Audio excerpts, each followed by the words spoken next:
Jumpa lagi di Dengar Anugerahnya, podcast by GKM Anugerah. Dan hari ini kita langsung mau ngobrol sama Dr. Eliezer. Selamat sore, Pak. Selamat sore semuanya. Mantap. Selamat sore. Ini kalau di kalangan GKMI Pak Dr. Eliezer udah legend. Nyawa Pak Eliezer langsung Dr. Eliezer semua. Pak, dulu dokter kuliah selesai tahun berapa, Pak? Saya selesai tahun 91. Ya, saya lahir baru lulus. Berarti 91 udah lulus lokal karena waktu itu ada ujian negara. Oh, iya. Final selesai setelah ujian negara 93. 93 berarti Jadi udah sudah termasuk 27. tua ya. Iya, sudah perak melewati ya. Saya lahir lulus loh. Gak ada apa-apanya saya.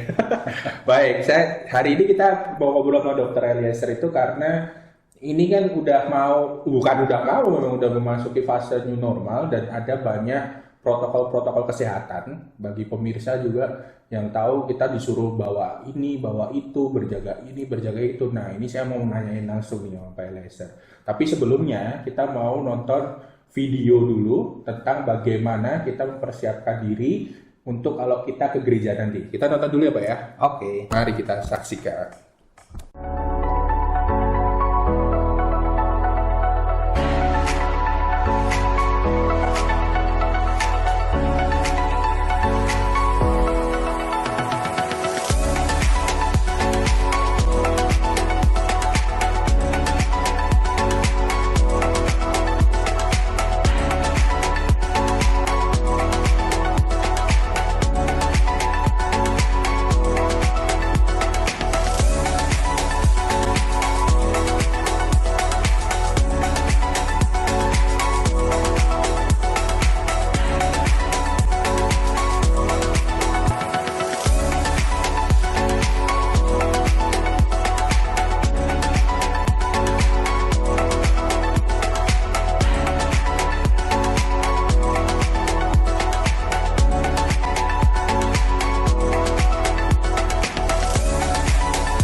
Oke, nah itu tadi videonya Pak, kita kan udah nonton. Yang pertama itu adalah orang yang mau datang ke tempat tuh harus memastikan bawa masker. Nah, di depan kita ada dua tipe masker nih. Yang pertama, ini masker medis. Dan yang kedua ini masker kain. Ya. Betul ya Pak ya? Ya, betul. Sebenarnya lebih enak yang mana nih Pak? Silahkan Pak, kita review Pak. Untuk umum sebetulnya cukup masker kain. Untuk umum cukup masker kain. Ya, jadi kalau untuk kita di jalan, untuk kita di rumah sebetulnya cukup masker kain. Cukup masker kain. Karena ini juga bisa untuk menfilter dan kita kan pada kondisi yang tidak terlalu gawat. Ya, tetapi untuk kalau memang kita bertemu dengan orang yang sakit, apalagi kalau untuk kita pergi ke rumah sakit atau fasilitas-fasilitas kesehatan, maka masker triple atau surgical mask atau medical mask inilah yang lebih cocok. Lebih cocok. Ya, lebih tepat begitu. Lebih tepat. Nah, masker ini Pak, istilahnya fungsinya kan untuk supaya cairan itu nggak masuk ke pernafasan ya. Ya. Hidungnya. Jadi kalau mama pakai maskernya, ini saya contoh nih, gini salah ya Pak ya? Harusnya semua. Harus semua. Sampai hidung. Sampai hidung atau Ya. ke mulut. Nggak Hidung boleh sampai yang mulut. gini, nggak boleh gini. Ya. Apalagi begini ya, sangat tidak boleh. Nah berarti ini masker. Kalau yang masker kain Pak, ini pertanyaan saya, ini bisa dicuci? Kalau masker kain bisa dicuci. Dan boleh memang. Boleh. Pakai terus Boleh menerus. dipakai. Memang ada penganjuran kalau bisa ditambah dengan misalkan lapisan tambahan. Misalkan pantasnya ini ada ditambah, ini ya biasanya ada bukaan. Nah, seperti itu. Nah, Terus di masukin. dalamnya ini ditambah misalkan kayak tisu. Tisu. Nah, jadi itu ada untuk menambah daya filtrasi atau filter. Daya filter supaya itu nggak langsung masuk ya Pak ya. Karena ini kain, kalau saya pakai ini di motor, keringetan panas langsung basah ini. Jadi bawa masker tuh banyak banget. Jadi masker tuh peralatan tetap wajib ya Pak? Wajib. Normal. Nah, fungsi masker itu sangat penting. Apa? Karena bukan cuma sekedar tadi. Bukan untuk kita. Bukan hanya untuk kita, tetapi juga untuk lawan kita. Jadi double fungsi. Double fungsi. Jadi kalau saya pakai masker, maka otomatis ketika saya mau menyebarkan itu terfiltrasi oleh masker saya. Tapi sebaliknya orang lain juga terlindung dari apa yang kita keluarkan. Ya. Jadi saya terlindung dan lawan kita terlindung. Ini Jadi termasuk dua-duanya. Proteksinya tinggi ya. Ya, dua-duanya. Nah, ini saya lepas dulu karena saya mau mempraktekkan. Contoh nih Pak, saya pakai masker. Nah, pakai face shield itu tetap perlu nggak? Nah, ini kebetulan face shield apa namanya dewasa, jadi ukurannya besar. Nah, ini ada busanya untuk supaya nggak terlalu sakit. Bener Pak ya? Betul. Baiknya gini atau baiknya kita cuma pakai face shield aja tapi nggak pakai masker? Karena saya lihat ada orang yang cuma pakai face shield aja gitu. Sebetulnya tergantung. Tergantung. Ya, jadi tergantung. Kalau pada situasi-situasi yang ramai sekali, maka lebih baik double pakai face shield dan juga pakai masker. Kalau ramai sekali, nah batas ramai sekali itu berapa Pak? Ramai sekali itu maksudnya ketika ya kita sekarang dalam kondisi di lapangan, seringkali banyak orang yang berdesak-desakan gitu kan. Nah, padahal kan kita dianjurkan paling tidak sebetulnya 1,5 meter minimal 1 meter. Minimal 1 meter. Gitu. Jadi kalau kita sudah di bawah 1 meter itu sudah termasuk sebetulnya riskan. Jadi bisa saya simpulkan, contoh kalau saya pakai face shield ini tempat ramai kayak pasar, mungkin nanti kalau kita ke gereja, better pakai face shield ya. Pakai face shield ya. Kalau kita ke pasar yang jelas ramai, ke tempat keramaian seperti itu, maka face shield itu penting. Tetapi kalau kita misalkan keluar rumah, jalan-jalan, nah itu cukup masker. Cukup masker aja. Yeah. Jadi kita juga perlu memperhatikan seberapa banyak kawanan atau kerumunan kita, betul. Maka kita harus pakai. Yeah. Jadi contoh kayak kita di kantor cuma ada 10 orang gitu masih perlu face shield? Tergantung ruang besar ruangannya. Ya kan, karena kalau 10 tetapi ruangannya besar sehingga jarak antar teman ini luas, maka kita sebetulnya aman. Nah, tetapi kalau makin berdekatan itu sebetulnya ada risiko. Nah, kenapa kita juga perlu menggunakan proteksi itu? Karena sebetulnya kita tidak tahu siapa lawan dan siapa kawan. Sekali lagi, ini misterinya corona. Kita tidak tahu siapa kawan, siapa lawan. Kita tidak tahu siapa kawan dan lawan kita. Memang, saya kenal Dante sebagai seorang sahabat saya atau teman saya. Tetapi apakah Dante ternyata ada virus? Nah, itu yang saya tidak tahu. Jadi, puji Tuhan enggak Pak? Ya, kemarin sempat rapid test. Deg-degan loh itu saya Pak, serius Pak. Wah, saya udah shooting kemana-mana tuh. Ya. Takut ternyata puji Tuhan. Ya, jadi artinya kita mesti harus waspada. Karena memang jenis virus ini adalah virus yang baru, yang dunia kedokteran pun sebenarnya belum tahu banyak. Belum tahu banyak. Ya. Masih misteri ya. Makanya masih sangat hati-hati orang ya Pak ya. Ya. Oke, itu tadi tahap pertama soal masker ya Pak ya. Jadi masker itu penting sekali untuk memproteksi kita bahkan untuk lawan bicara kita. Ya.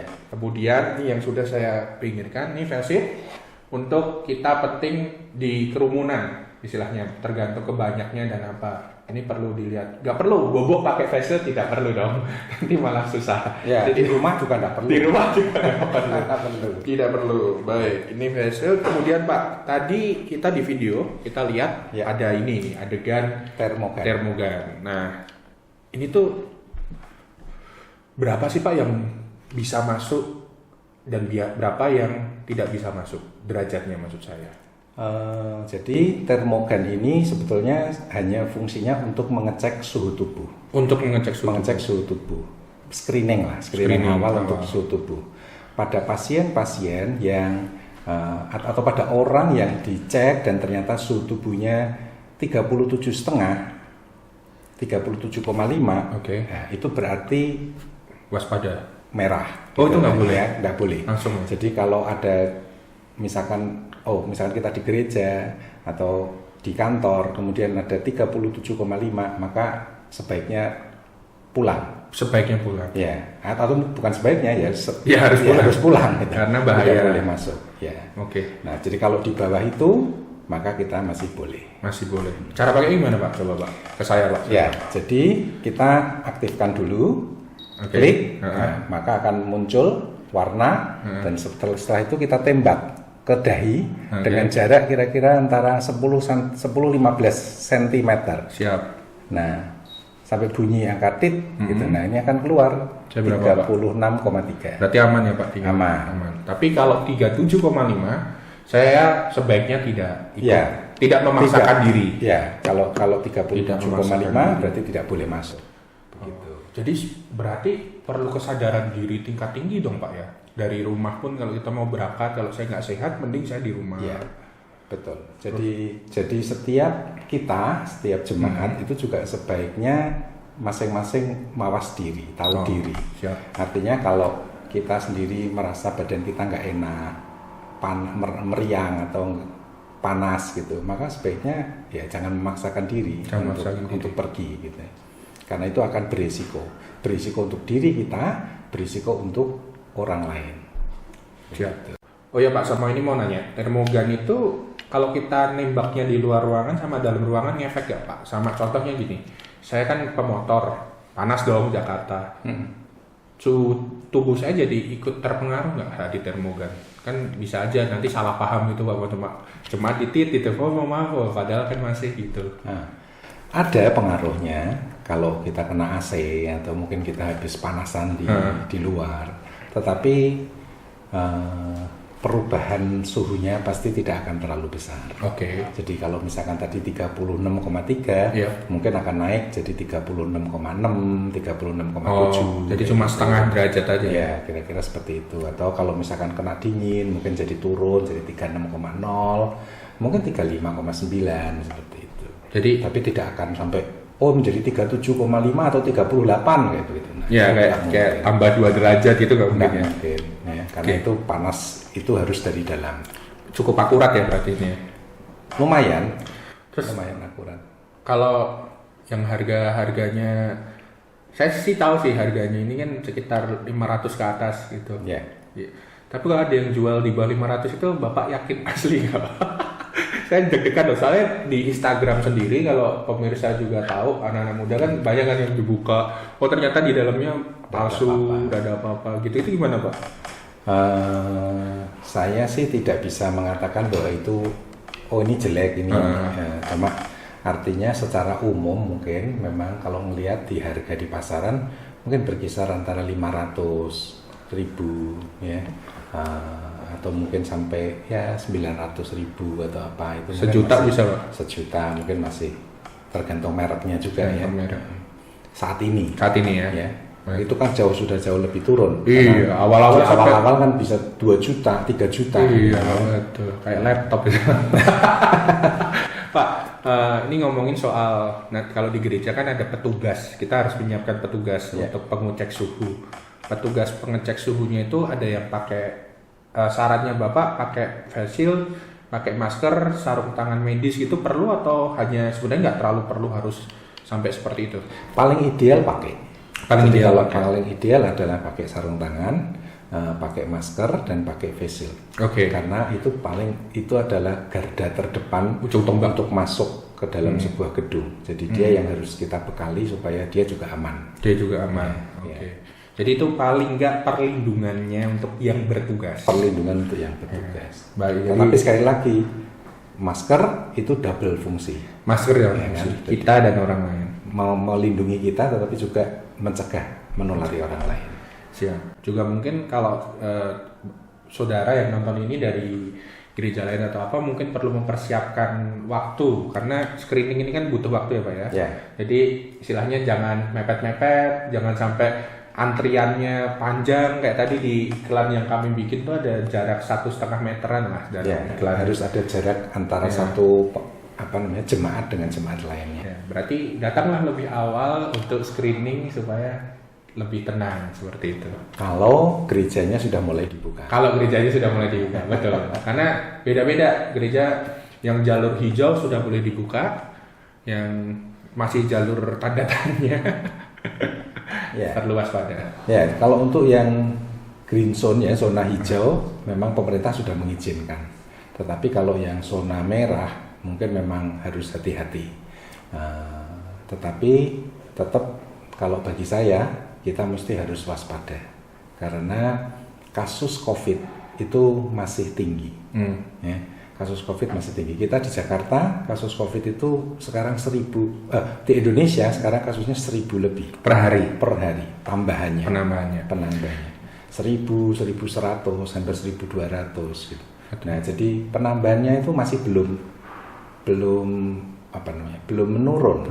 Jadi artinya kasus itu akan terus banyak. Dan nambahnya itu karena tesnya nambah juga kan Pak? Ya.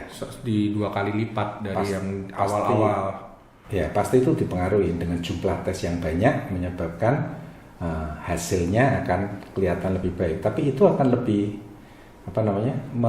merefleksikan keadaan yang sebenarnya gitu. Daripada nggak ada pemeriksaan ya memang nggak ada yang positif. Iya betul. Gitu loh. Tapi karena nggak ada yang diperiksa. Gitu. Betul. Ya.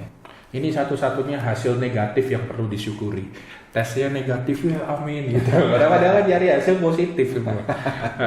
Oke, dari termogan kita jalan ke ini yang perlu kita tanya nih soal hand sanitizer. Hand sanitizer ada yang kecil kayak gini, yang model celup-celup, usuk-usuk, ada yang seperti ini selep. Tapi pertanyaan saya gini nih Pak, bagusan mana?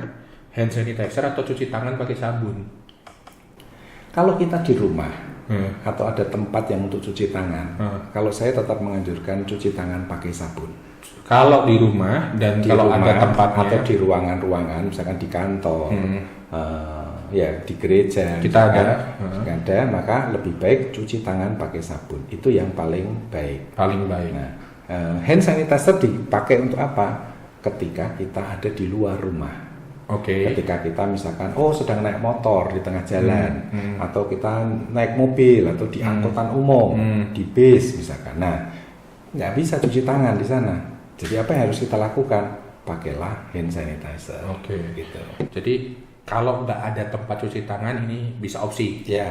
Nah, bagi penikmat warteg seperti saya, Pak, itu nggak ada tempat cuci tangannya kadang. Ya. Terus kita pakai hand sanitizer.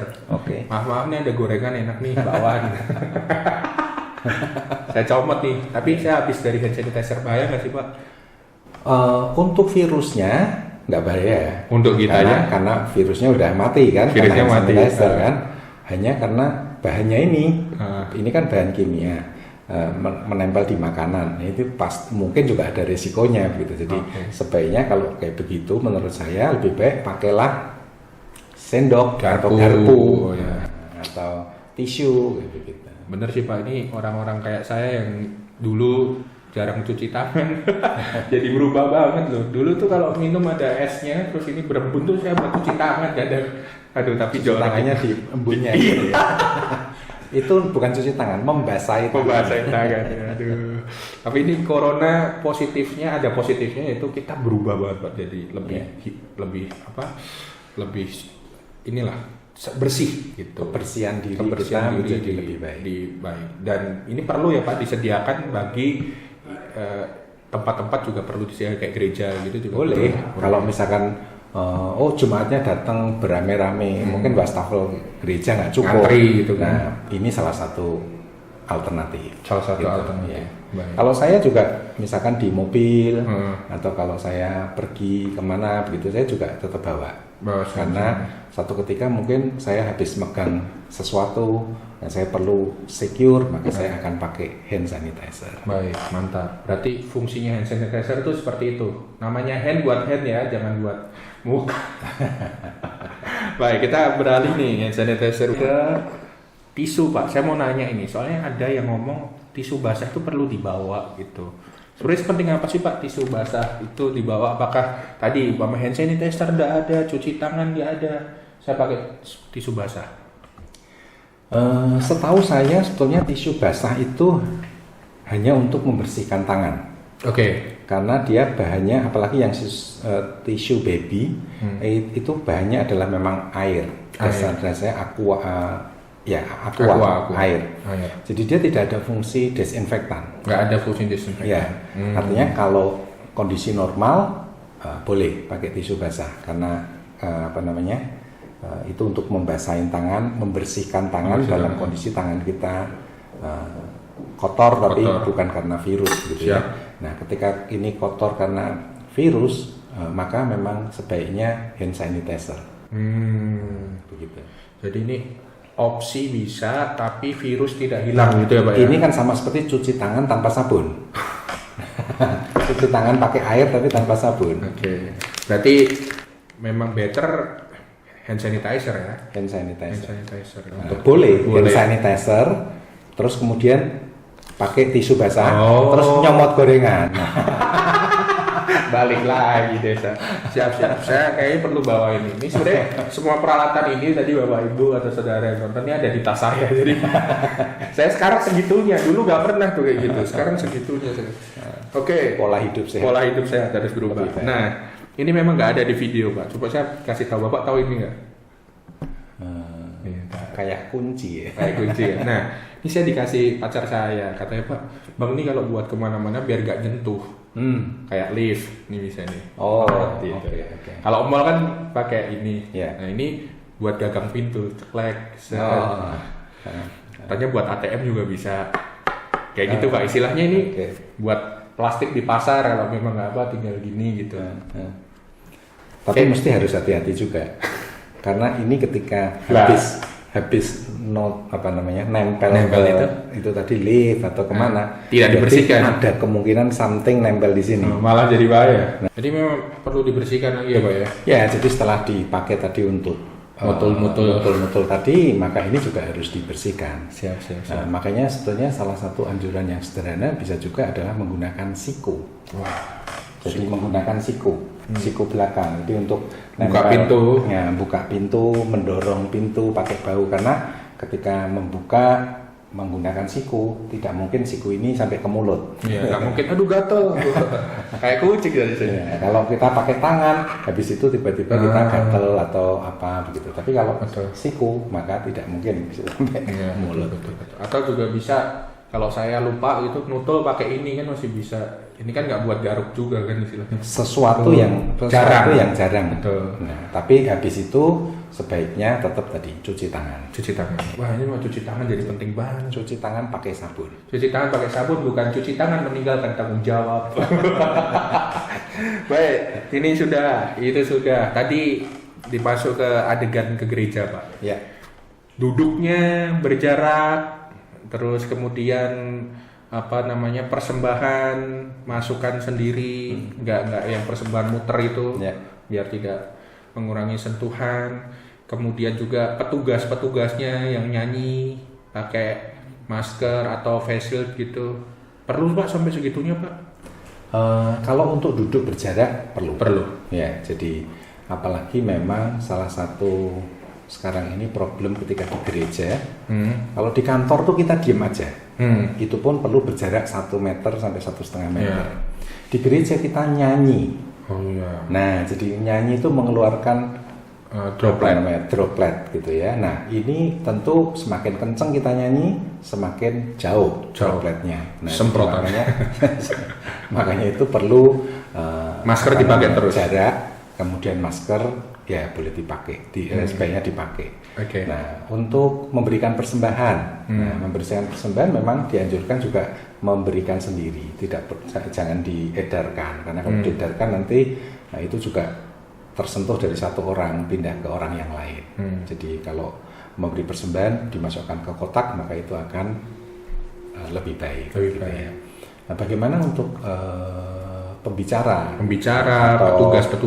petugasnya yang nyanyi, main musik. Kalau petugas pemain musiknya bisa pakai masker gitu ya. Tetapi kalau yang penyanyi yang ngeluarin suara kalau pakai masker memang mungkin agak ada kesulitan.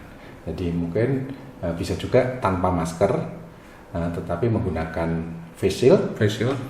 Dan kemudian ada jarak yang cukup dengan jemaat yang paling depan. Berapa meter tuh Pak? Mungkin kalau bisa 4-5 meter lah, itu lebih aman gitu. Lebih aman. Karena kan WL-nya pemain puji-pujiannya itu kan akan menyanyi dengan semangat, jadi pasti dropletnya akan lebih panjang gitu.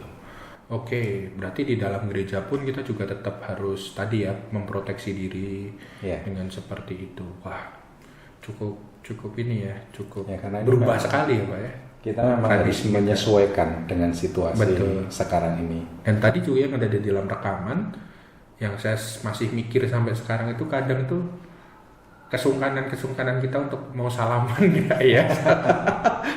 Jujur loh, itu gak gampang soalnya kan orang mungkin udah gini ke kita, terus kita gini, terus gak tahu jadi baper atau enggak atau gimana. Tapi memang lebih baik tidak bersalaman dulu ya Pak ya. Iya, saat ini memang dianjurkan untuk tidak bersentuhan satu dengan yang lain. Jadi, tapi saya rasa dengan edukasi-edukasi yang gereja berikan, pemerintah berikan, rasanya orang sudah semakin mengerti gitu. Jadi alasannya. Tidak perlu kita sekarang bersalaman, tetapi kalau memberi salam cukup dengan mengangguk, mungkin dengan senyum, dengan dada, dengan apa nih, namaste. Saya jadi kayak orang Korea ketemu gini-gini terus. Atau orang Jawa ya, nyuntik monggo mas monggo gitu betul. Itu berubah ya Pak ya, sangat berubah sekarang. Memang sekarang gaya berubah, semua berubah.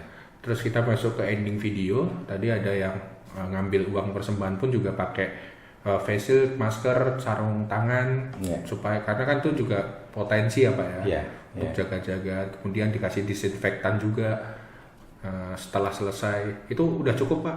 Cukup. Kalau tadi yang contohnya, jadi memang nanti kalau itu bendahara atau bagiannya menghitung uang, maka baik kalau dia menggunakan masker, face shield, sarung tangan, terus untuk menghitung uang itu. Dan setelah itu disterilisasi dengan disinfektan setelah dan sebelum.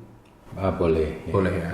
Berarti sebenarnya kalau dengan tadi video tadi sudah cukup aman ya Pak ya untuk cukup beribadah yang sudah dibuat aman oleh gereja itu rasanya sih sudah cukup. Jadi kalau yang mau nanti kalau gereja dibuka kita nggak perlu khawatir karena kita sudah mempersiapkan sebaik mungkin yang kita bisa. Tapi jemaat juga perlu mempersiapkan diri ya Pak ya, membawa dari semua yang harus dibawa dia. Ya, jemaat juga mesti harus bukan mempersiapkan hati doang, tetapi juga menjaga diri tadi. Kalau merasa nggak enak badannya meriang, nah jangan ke gereja dulu, gitu kan? Siap. Nah kemudian juga ketika dia di gereja, nah, kita nanti mungkin juga pasti majelis atau hamba Tuhan gereja pasti akan memberi pengumuman gitu kan, kapan mulai dibuka secara penuh, kapan mulai dibuka secara bertahap.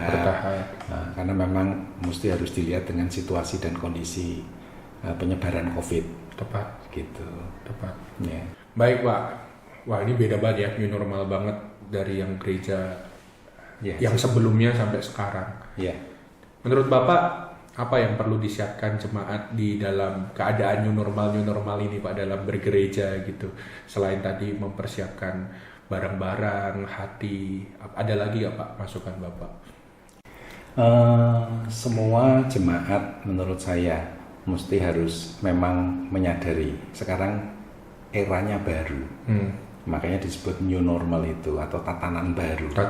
Jadi kita mesti harus menyesuaikan juga, artinya sekarang jangan berharap tadi salaman misalkan. Oh iya betul. Nah, terus kemudian misalkan di gereja terus mau ngobrol-ngobrol. Iya betul. Jangan dulu ngopi-ngopi. Di community center tuh. Di community center ngobrol-ngobrol lama atau pergi ke kafe terus kemudian hangout lama-lama kumpul-kumpul. Nah, mungkin memang zamannya mulai berubah.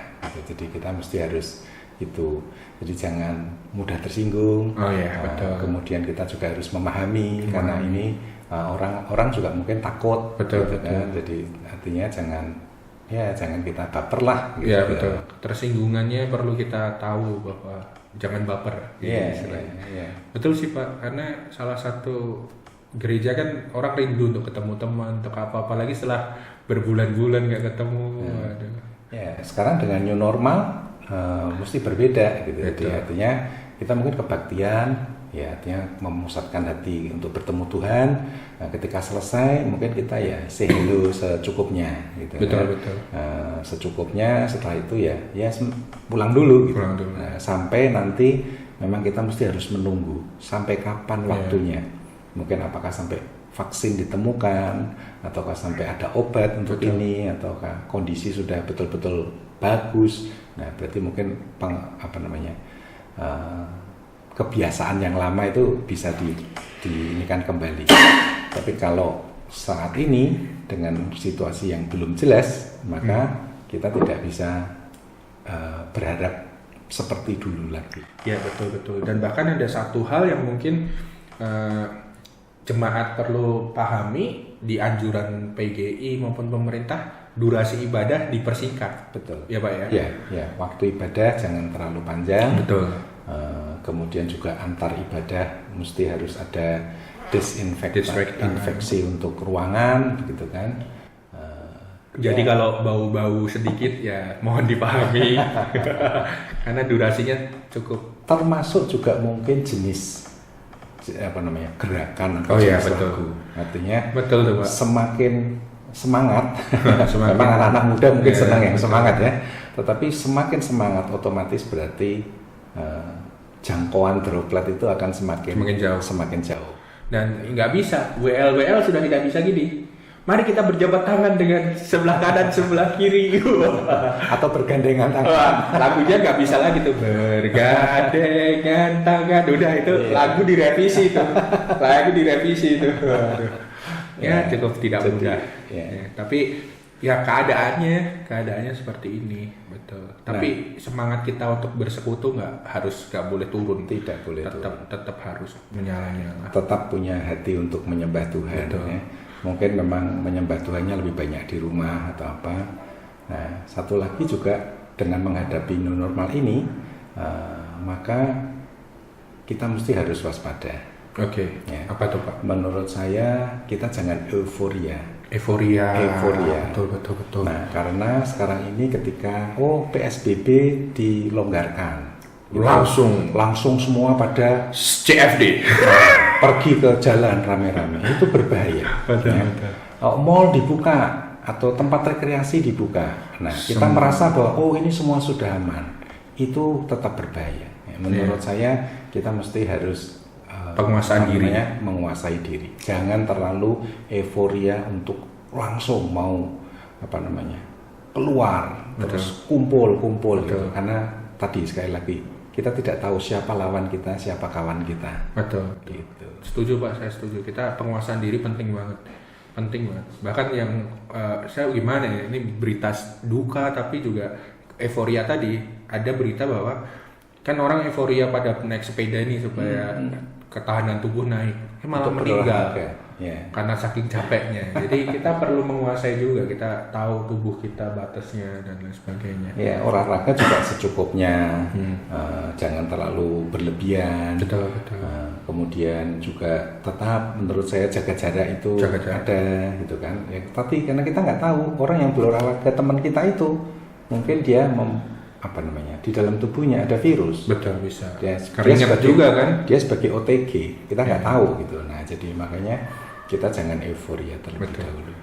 Tunggu waktu. Siap. Wah, thank you banget. Ini ilmunya banyak banget yang saya sendiri belajar juga. Semoga semua yang mendengar podcast Dengar Anugerahnya ini juga bisa belajar dan juga mempersiapkan diri di new normal gereja nanti. Dan seperti nama podcast saya, podcast kita, Dengar Anugerahnya. Saya juga pengen nih Pak, dengar kesaksian Bapak tentang anugerah Tuhan yang ada di hidup Bapak. Ada nggak Pak yang mau disaksikan di podcast ini gitu? Apa itu gitu? Anugerah Tuhan bagi hidup saya banyak. Gitu ya. Kalau di antara masa-masa pandemi seperti sekarang ini, sebetulnya semua juga mengalami masalah. Betul. Nah, termasuk juga dalam kehidupan saya pun ada sebetulnya masalah. Tapi saya percaya bahwa ketika ada satu pintu yang tertutup, maka Tuhan membuka pintu-pintu yang lain. Nah, artinya pemeliharaan Tuhan itu tetap untuk anak-anaknya yang percaya kepadanya. Saya mengucap syukur karena Tuhan tetap memelihara kami, anak-anak, artinya pekerjaan, kesehatan, kita tetap baik. Puji Tuhan. Dan juga ada kesempatan untuk kita mempunyai lebih banyak waktu dengan keluarga. Bersama dengan keluarga. Jadi quality time-nya jadi lebih banyak. Nah, ini juga sesuatu yang perlu disyukuri selama masa-masa pandemi ini. Ini kok jadi mirip kayak podcast yang Morris kemarin. Saya kemarin wawancara sama Morris juga sama, Pak. Tahu Tuhan, mungkin ini pintu ditutup juga ada yang lain. Kalau Pak Petrus Biksara kan sering bilang kalau ada pintu banyak tertutup ada jendela yang terbuka. Wah, ya itu hanya dengan kita merefleksikan kita bisa dapat kalimat-kalimat seperti itu menurut saya. Wah, terima kasih banyak Pak. Terima kasih banyak untuk kesediaannya, waktunya untuk bisa sharing sama kita. Salam buat ibu sama adik-adik. Sehat terus Pak. Terima kasih untuk dukungannya. Sukses terus untuk podcast Dengar Anugerahnya. Kiranya ini menjadi berkat. Amin. Berkat buat bagi pendengar, para pendengar semuanya. Siap. Terima kasih buat para pendengar. Sekali lagi thank you Dok. Dan ketemu lagi nanti di Dengar Anugerahnya yang selanjutnya. See you lagi di Dengar Anugerah selanjutnya. Bye bye. God bless you.